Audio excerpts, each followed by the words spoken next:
Hello friends, I doctor Mehuli Shastri welcome you all to our channel language expert. आज हम बात करेंगे रविंद्रनाथ टैगोर का poem thou hast made me endless यानी गीतांजलि सॉन्ग नंबर 1 को लेकर।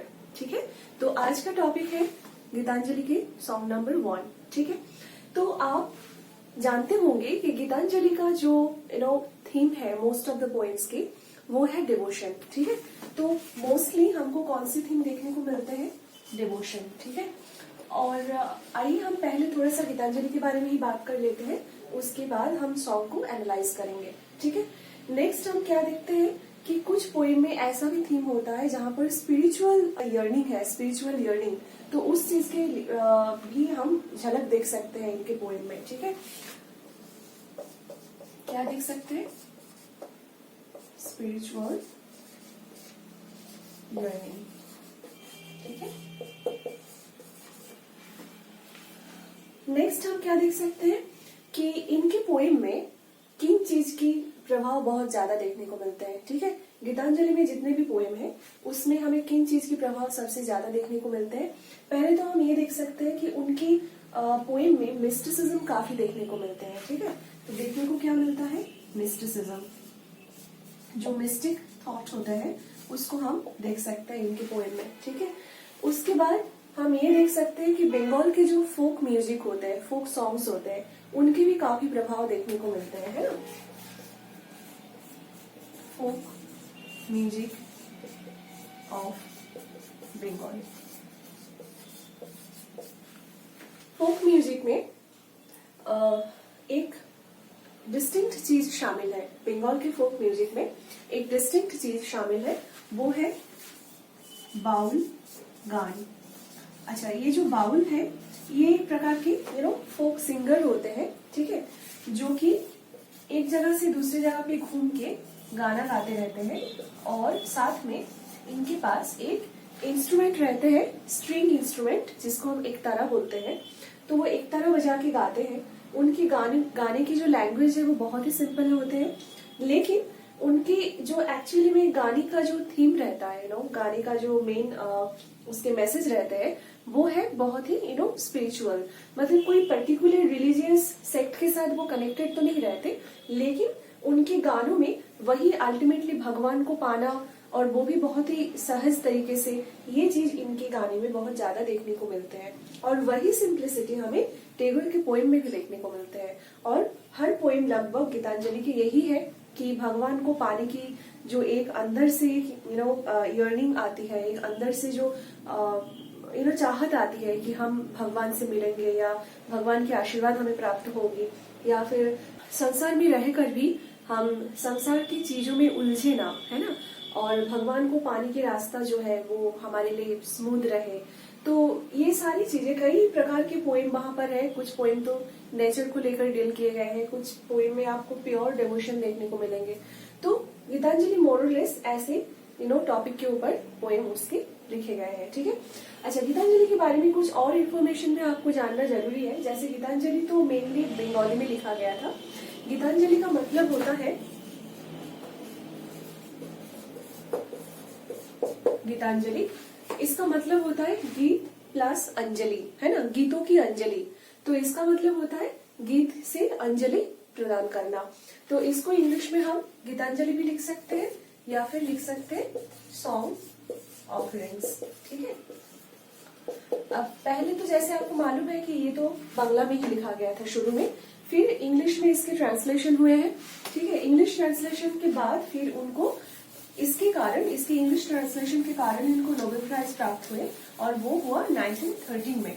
ठीक है, आप लोग को मालूम होगा कि Rabindranath Tagore first non European है जिनको ये नोबेल प्राइज प्राप्त हुए थे। उससे पहले जितने भी नोबेल प्राइज विनर थे वो सभी यूरोपियन थे। ठीक है, तो गीतांजलि की इंग्लिश ट्रांसलेशन कब हुआ था? 1913 में, राइट? इंग्लिश ट्रांसलेशन हुआ था 1913 में, राइट? ओके, गीतांजलि का जो इंट्रोडक्शन है, उस इंट्रोडक्शन को लिखा किसने था? W.B. येट्स ने। अगर आप ब्रिटिश लिटरेचर पढ़ेंगे तो W.B. येट्स बहुत ही जाने माने एक पोइट है। ठीक है, तो W.B. येट्स ने इनके गीतांजलि के इंट्रोडक्शन लिखे थे, है ना? नॉर्मली बंगाली जो कलेक्शन है गीतांजलि के, उसमें कुछ 156 टू 157 पोएम हमें देखने को मिलते हैं। ठीक है, इसमें जो बंगाली वाला वर्जन है उसमें कुछ 156 टू 157 पोएम्स देखने को मिलते हैं, और जो इंग्लिश ट्रांसलेशन है उसमें करीब 105 पोएम्स यहाँ पर देखने को मिलते हैं। Right, okay. अब हम ये देखेंगे कि गीतांजलि की जो फर्स्ट सॉन्ग है that is thou hast made me endless, इस पोएम के पीछे क्या एनालिसिस है, क्या इंटरप्रिटेशन है, ठीक है, ये हम देखेंगे। Right, okay. So our next topic is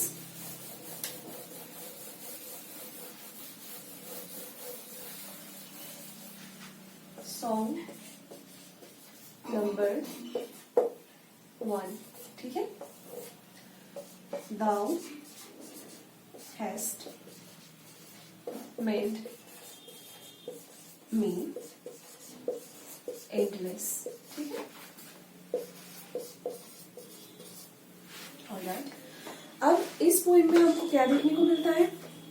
इस पोएम में भी कवि जो है, पोएट, भगवान को ही प्रेज कर रहा है। ठीक है, अच्छा, मैं पहले शॉर्ट में बता देती हूँ आप लोगों को कि इस पोएम में क्या एक्चुअली बताया गया है, उसके बाद में लाइन बाय लाइन आपको एक्सप्लेन करके बताऊंगी। ठीक है, तो इस पोएम में जनरली ये ऐसे ही बताया गया है कि भगवान जो है वो सदियों से इंसान को एक तोहफा दी जा रही है, इंसान को इमॉर्टल बनाने की कोशिश कर रहे हैं, इमॉर्टल बनाए जा रहे हैं। इनफैक्ट कैसे इमॉर्टल?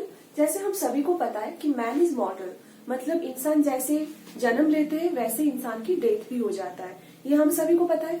लेकिन पोइट ने ऐसा कहा कि ये जो डेथ होती है, ये डेथ सिर्फ बॉडी के होते हैं, है ना, मतलब जो फिजिकल बॉडी है हम लोगों की, उस बॉडी की डेथ होती है, सोल की डेथ कभी नहीं होते। जो हमारे अंदर सोल है, जो स्पिरिट है, उसकी डेथ कभी नहीं होते।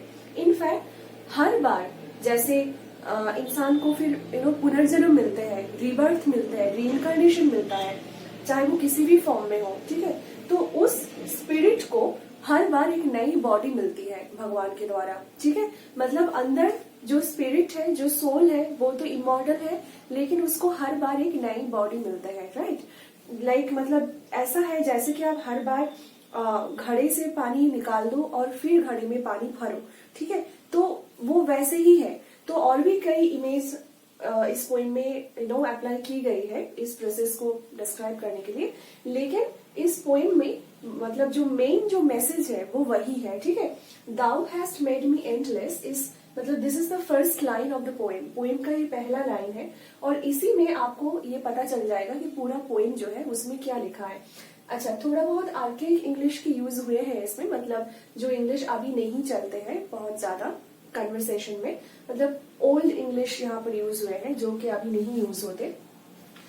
Thou hast made me endless मतलब you have made me endless, है ना, you have made me endless मतलब आप मुझे endless मतलब जिसका कोई अंत ही ना हो, मतलब वैसे बनाए हैं। ठीक है, तो अंत कैसे नहीं है? अंत मतलब अपेरेंटली हर इंसान के अंत होती है, लेकिन वैसे ही अगर हम उस चीज को ऐसे देखें कि हर बार डेथ के बाद भी इंसान की जो जो स्पिरिट है वो इमॉर्टल रहते हैं और उसको हर बार एक नया फॉर्म, एक नया बॉडी मिलते हैं, तो ही इस लाइन की मीनिंग निकल आते हैं। अगर इस पोएम को हम लाइन बाय लाइन एनालाइज करें तो फिर उसका क्या इंटरप्रिटेशन निकलता है ये हम देखेंगे। ठीक है, so first line, Thou hast made me endless, such is thy pleasure मतलब आप हमें endless बनाए हैं जिसकी कोई अंत नहीं है। Such is thy pleasure, thy मतलब your pleasure मतलब इसी में आपको आपकी खुशी है, ऐसे ही आपकी महिमा है। ठीक है, This frail vessel मतलब वेसल यानी कंटेनर होता है जिसमें आप कुछ रखते हो जैसे पानी वगैरह तो ये जो वेसल है मतलब ह्यूमन बॉडी को एक वेसल के साथ तुलना की जा रही है। This frail vessel thou emptiest again and again, emptiest empty मतलब खाली करना, तो ये जो शरीर के नाम पर जो घड़ा है उसको आप बार बार खाली किए हो। ठीक है, बार बार खाली करके बार बार आप भरे हैं। And fillest it ever with fresh life और हमेशा ही नए जीवन देकर उसको आप भरे हैं। मतलब ये शरीर रूपी घड़ा को आपने जैसे बार बार खाली किया है, वैसे ही हर बार नए नए जीवन देकर के आपने इसे भरा है। This little flute of a read, मतलब रीड की बनी ये छोटी सी बंसी। Thou hast carried over hills and dells, मतलब ये जो शरीर रूपी बंशी है, अब ये शरीर जो है ये रीड की बनी बंशी के साथ तुलना की जा रही है शरीर को। तो आप हमेशा उस बंशी को बजाते हैं जिसकी ध्वनि मतलब पहाड़ों में गूंजते फिरते हैं, ठीक है।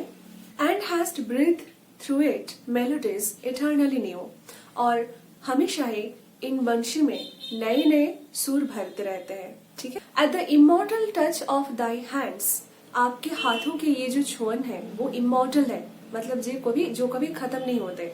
My little heart loses it's limit of Joy and gives birth, मेरे ये जो छोटे से हृदय है ये अपनी सीमित शक्ति को खो देते हैं, क्योंकि इनको इतनी खुशी मिलती है कि इसकी जो लिमिट मतलब जो है, क्योंकि ह्यूमन है तो ह्यूमन की हर चीज की एक लिमिट है, ठीक है। तो ये अपने लिमिट खो देते हैं, इतनी खुशी इनको मिलते हैं।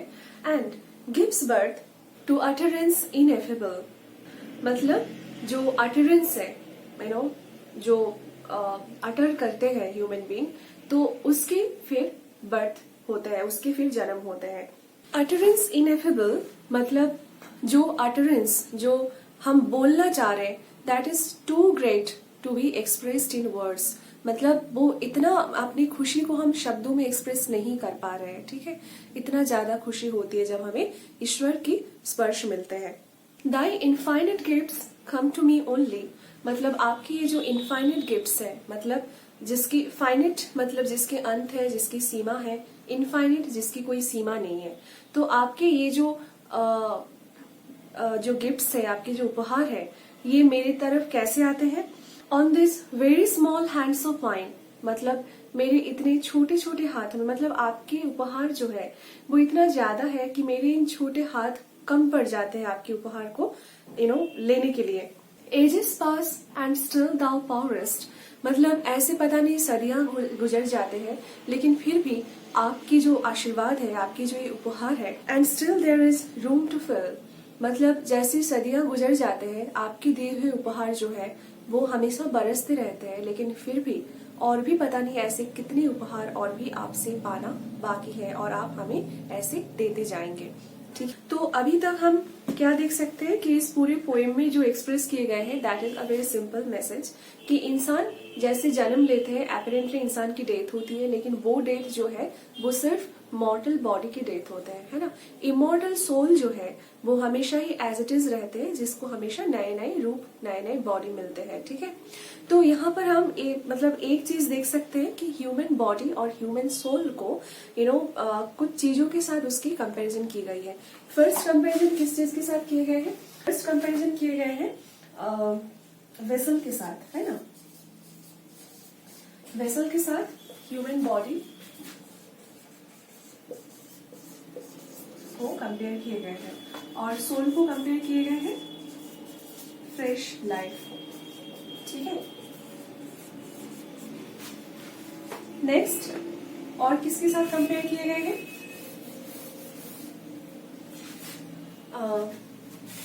फ्लूट,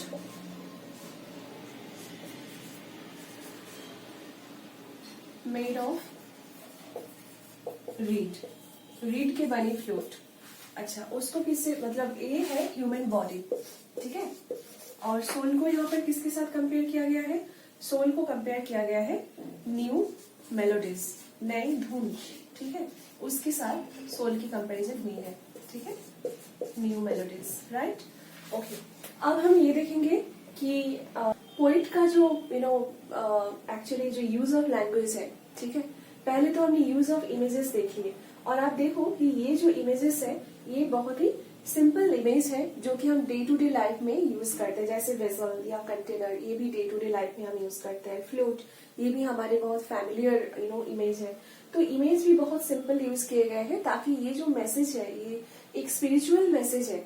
इसी मैसेज को अगर हम किसी स्पिरिट में मतलब कोई बुक में पढ़ेंगे तो शायद हमें बहुत कॉम्प्लिकेटेड लगे, लेकिन उसी मैसेज को पोइट ने कितने सिंपल तरीके से यहाँ पर एक्सप्रेस किए हैं उन्होंने, with the help of the images we are familiar with. मतलब जो इमेज हम जानते हैं अपनी डे टू डे लाइफ में हम यूज करते हैं, उसी इमेज के द्वारा उन्होंने उतनी कॉम्प्लिकेटेड एक मतलब कॉन्सेप्ट तो वो इन्होंने बताया है। यहाँ पर जो फ्लूट मेड ऑफ रीड है ना, तो फ्लूट में एक यहाँ पर एक एल्यूजन है हमारे सनातन धर्म में। जो कृष्ण भगवान है वो बंसी बजाते रहते हैं, है ना, ऐसे ही इमेज पोर्ट्रेट किए गए हैं। तो यहाँ पर कृष्ण जी को लॉर्ड ऑफ वृंदावन उनको रेफर किए गए हैं इनडायरेक्टली। ठीक है, अब हम ये देखेंगे वही इनके use of language. Use of language जो है वो बहुत ही सिंपल है। ठीक है, यूज ऑफ लैंग्वेज सिंपल है। कभी कभी आर्केक इंग्लिश यूज की गई है। ठीक है, आर्केक इंग्लिश यानी ओल्ड इंग्लिश जो है, इंग्लिश के ओल्ड फॉर्म, उसको यूज किए गए हैं। और जो इमेज ड्रॉन किया गया है इस पोएम में ह्यूमन बॉडी और सोल को इंटरप्रेट करने के लिए, तो वो बहुत ही डे टू डे लाइफ की इमेज से लिए गए हैं। ठीक है, ड्रॉन फ्रॉम